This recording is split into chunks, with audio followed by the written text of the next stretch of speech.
waxa uu joogay tutagay ana soo baxay u tageen inuu dhaxmarin Soomaaliya sidoo farxan Maxamed yaw marka hore uu kaasi ay u joogaan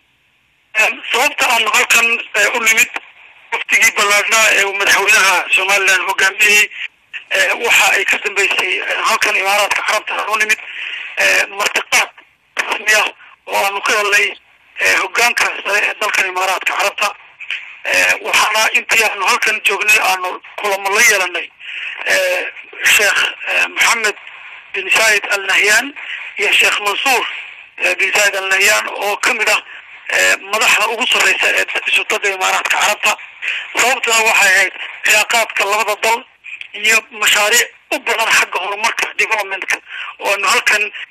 kala wada hadlayna oo ka codsanay dowladda Imaaraadka inay dalka Soomaaliland ka caawiso ayaa ka wada hadasheen laakiin saacad wasiir waxa jira warar sheegaya oo warbaahinta qaar ay sheegayaan dadka arrimaha Soomaaliya siyaasadda ka faalooda in labada madaxweyne Soomaaliya iyo Somaliland inay meesha ku wada kulmaan oo halkaas ay joogtaan marka ma jira qorshahaas sida aan sheegay sababta halkan aanu nimid waxay ahayd inaanu ka hadalno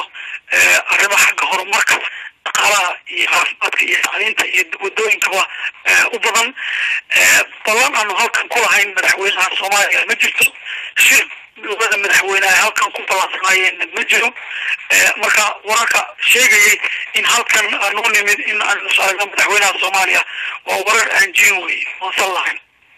laakiin haddii ujeedadii hore aysan ahayn oo hadda la qorsheeyo markuu ka soo noqdo qadar uu soo maro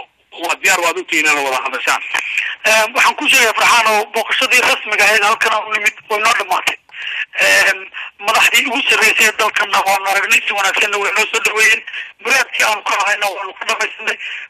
waxaanu ku noqonaynaa haddii alla idmo Somaliland marka waqtiga imika la siiyay madaxweynaha Soomaaliya inuu halkan Imaaraadka imriyo way joogaan marka waxaan ku noqonaynaa dalka Somaliland Maxamed xagee ku dalbayeen wada hadalkii Somaliland ilaa labada dhinacba idinka iyo Soomaaliya waxaad sheegaysaan meel fiican bay wax noo marayaan xagee wax marayaan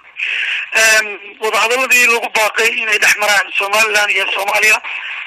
hore u bilaabeen dawladii hore ee Sheekh Shariif madaxda ka ahaa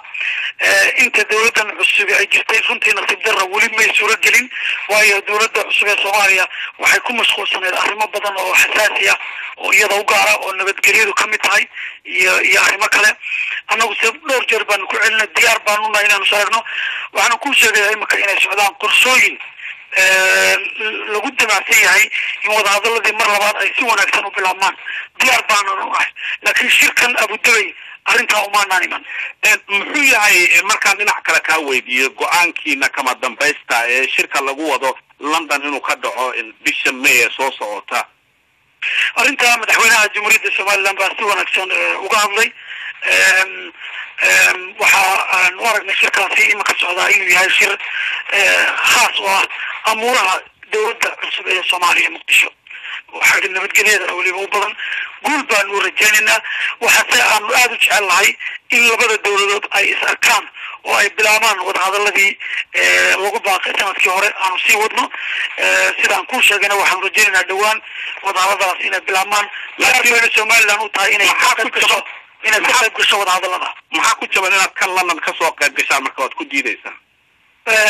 waxaan filayaa sidaan hore u sheegay shirkan waa shir ujeedada ugu weyn laga leeyahay in dawladda cusub ee Muqdisho taageerooyin xagga nabadgelyada la siiyo oo aan rajaynaa in caalamku uu la shaqeeyo laakiin wada hadallada Somaliland iyo Soomaaliya shirar nooca ka duwan bay u baahan yihiin oo gaara oo beesha caalamkuna ay arrimaha taageero iyo ka qaybgalba ay ku yeelato arrimahaasina sidaan ku sheegay farxaano arrimahaasi gacanta lagu hayaa